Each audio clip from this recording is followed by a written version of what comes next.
Bismillahirrahmanirrahim. Assalamualaikum warahmatullahi wabarakatuh.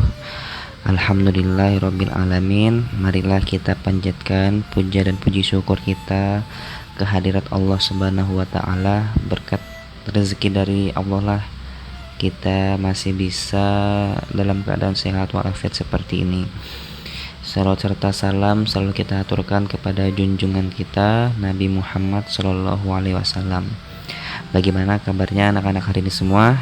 Bapak harapkan kita semua selalu dalam keadaan sehat walafiat ya, untuk terus menjaga kebugaran, kesehatan jasmani dan rohani kita, agar kita bisa terlindung dari wabah virus COVID-19 ini. Sebelum kita memulai pembelajaran kita pada hari ini, alangkah baiknya kita membaca basmalah dulu bersama-sama. Bismillahirrahmanirrahim. Baik, sebelum Bapak lanjut, Bapak harapkan kepada anak-anak semua untuk bisa melihat dan mendengarkan secara baik-baik, karena pada pembahasan kita kali ini merupakan pembahasan yang penting. Kenapa Bapak bilang penting? Karena pembahasan ini menyangkut tentang kehidupan kita sehari-hari, seperti kita melakukan sholat. Nah, itu kan merupakan sesuatu yang penting bagi kita. Nah, oke, kita lanjut. Pada pembahasan kali ini kita membahas bab 4 untuk yang ada di LKS, yang judulnya Semua Bersih Hidup Jadi Nyaman. Nah, ini judulnya Bapak ambil dari buku paket, sedangkan untuk judul di LKS-nya itu adalah Bersuci dari Hadas. Oke, kita lanjut. Nah, di sini kita akan membahas tentang toharoh, yang artinya bersuci menurut ajaran Islam. Nah, diharapkan kepada kita semua untuk mampu mempelajari dan memahami ketentuan-ketentuan tentang toharoh. Kemudian diharapkan mampu mempraktikkan tata cara toharoh dengan benar. Yang ketiga, mampu mempelajari dan memahami hikmah dari toharoh. Dan yang keempat, anak-anak maupun bapak juga mampu mengamalkan perilaku suci dalam kehidupan nyata, yaitu kehidupan kita dalam sehari-hari. Oke, kita lanjut. Apa itu toharoh? Toharoh menurut bahasa adalah suci, bersih, kesucian, kebersihan. Sedangkan menurut istilah syariat Islam, toharoh adalah membersihkan dan menyucikan badan, pakaian, tempat, dan benda-benda lain dari hadas dengan alat-alat tertentu yang sudah ditetapkan oleh syarak. Sebagaimana firman Allah di dalam Quran surah Al-Mudaththir yang berbunyi, Bismillahirrahmanirrahim, wa thiyabaka fatahhir warujza fahjur, yang artinya, dan bersihkanlah pakaianmu dan tinggalkanlah segala perbuatan yang keji. Toharoh terdiri atas dua, yaitu bersuci dari najis dan bersuci dari hadas, baik hadas kecil maupun hadas besar.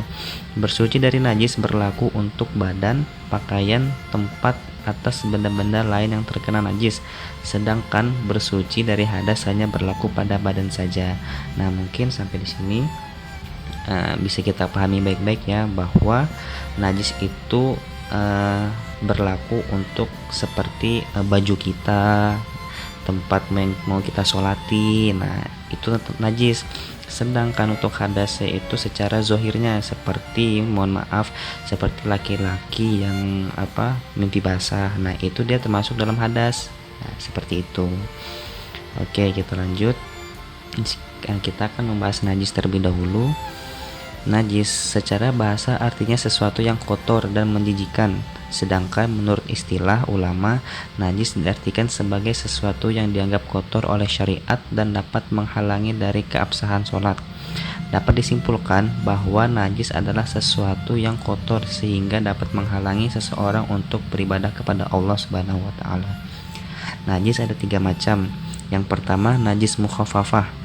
Najis mukhafafah adalah najis yang ringan, seperti air seni bayi laki-laki yang belum berumur 2 tahun dan belum makan apapun kecuali air susu ibunya. Cara membersihkannya cukup dengan memercikkan atau mengusapkan air di tempat yang terkena najis. Misalnya ada adik kita yang usianya belum 2 tahun, secara tidak sengaja kencing di baju kita. Nah, itu cara membersihkannya dengan memercikan atau mengusapkan air di tempat baju kita yang terkena air seni dari adik laki-laki kita tadi. Nah, berikutnya najis mutawasithah. Najis mutawasithah adalah najis pertengahan. Contoh najis ini adalah darah, nanah, air seni, tinja, bangkai binatang, dan sebagainya.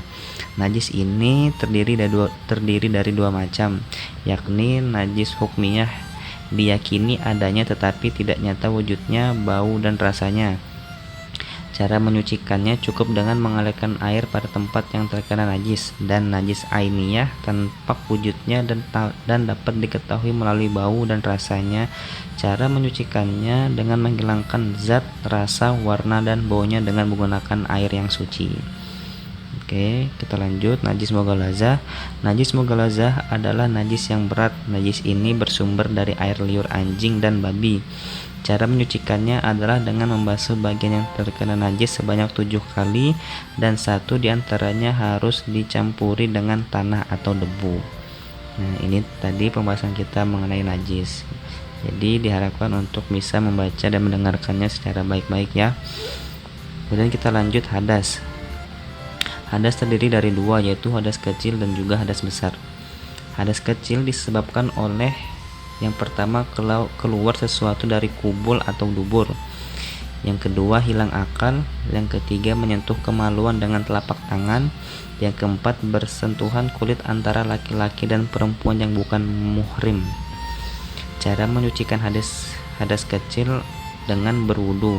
Apabila tidak ada air, maka bisa dengan tayamum. Yang kedua, hadas besar. Hadas besar disebabkan oleh 1. Berhubungan suami istri atau bersetubuh. Yang kedua, keluar mani. Yang ketiga, haid bagi perempuan. Yang keempat, melahirkan. Yang kelima, nifas. Dan yang keenam, meninggal dunia. Cara menyucikan hadas besar dengan mandi wajib, yaitu membasahi seluruh tubuh dari ujung rambut sampai dengan ujung kaki. Nah, kita lanjut sekarang mandi wajib. Nah, ini merupakan pembahasan kita yang sangat penting pada kali ini.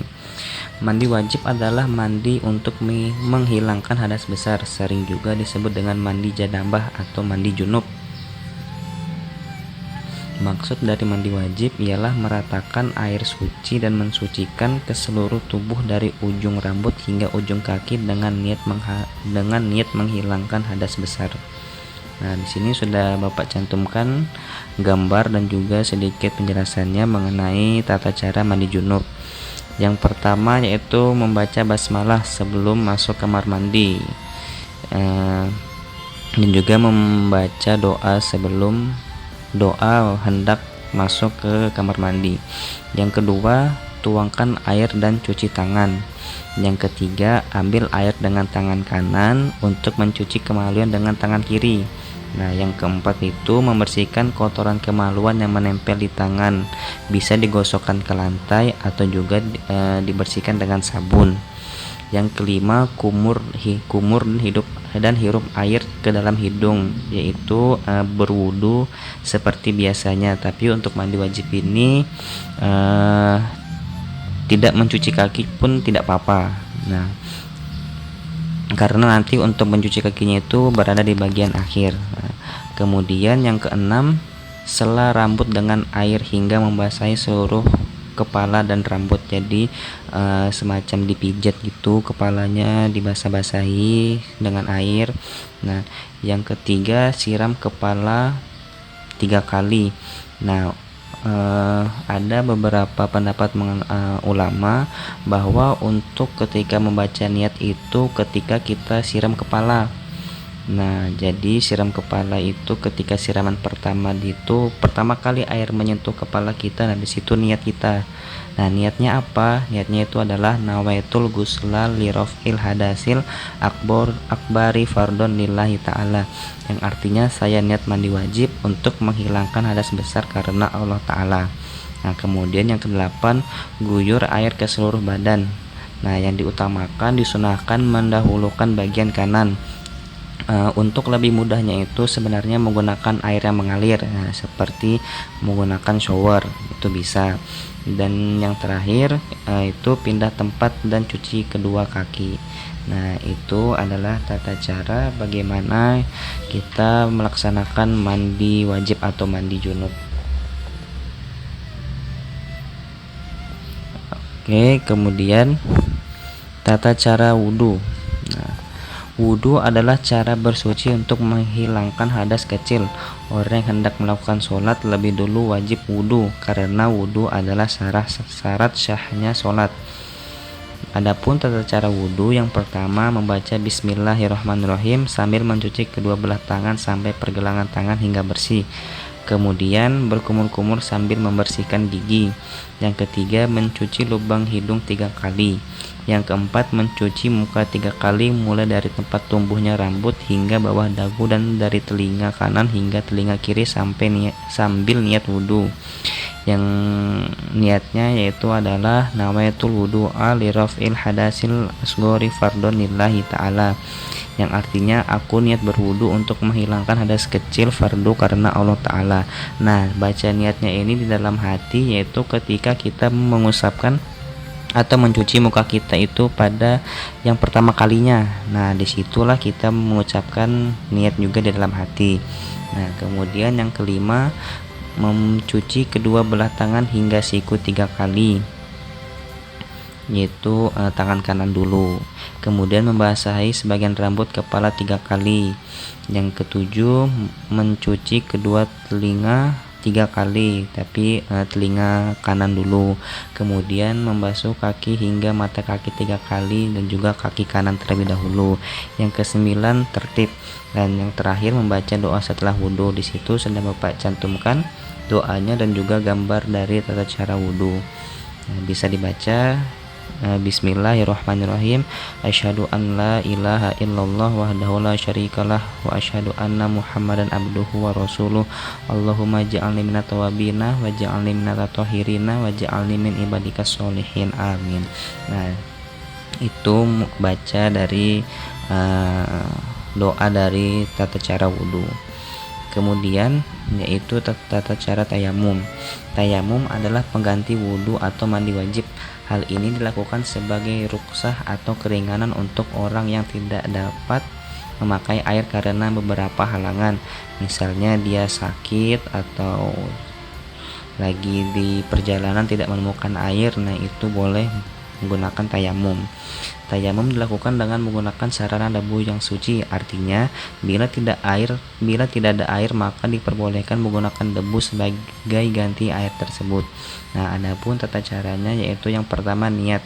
Niat ini untuk dibolehkan mengerjakan sholat yang berbunyi nawaitu tayamumi li istibahatis sholati fardhon lillahi ta'ala, yang artinya aku niat bertayamum untuk mengerjakan sholat fardu karena Allah Ta'ala. Yang kedua, meletakkan kedua belah tangan dengan kedua belah telapak tangan untuk diusap ke muka. Yang ketiga, mengusap muka dengan debu tanah 2 kali.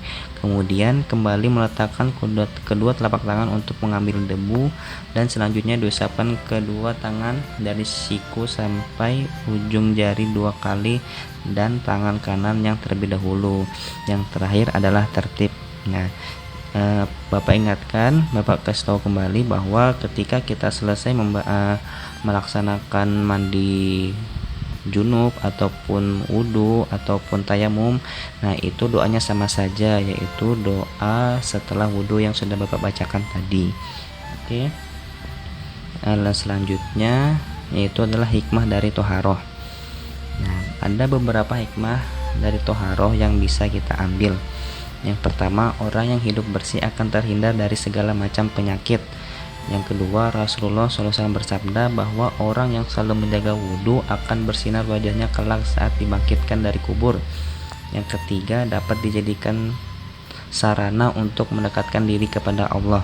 Yang keempat, kebersihan itu sebagian dari iman. Yang kelima, kebersihan membuat hidup lebih nyaman. Dan yang terakhir, bersih dari virus-virus dan bakteri. Nah, untuk melindungi kita dari virus COVID-19 ini salah satunya adalah dengan wudhu, karena setiap kita habis bersentuhan dengan barang ataupun dengan orang, nah ketika kita wudhu itu maka virus dan bakterinya hilang oleh wudhu tadi.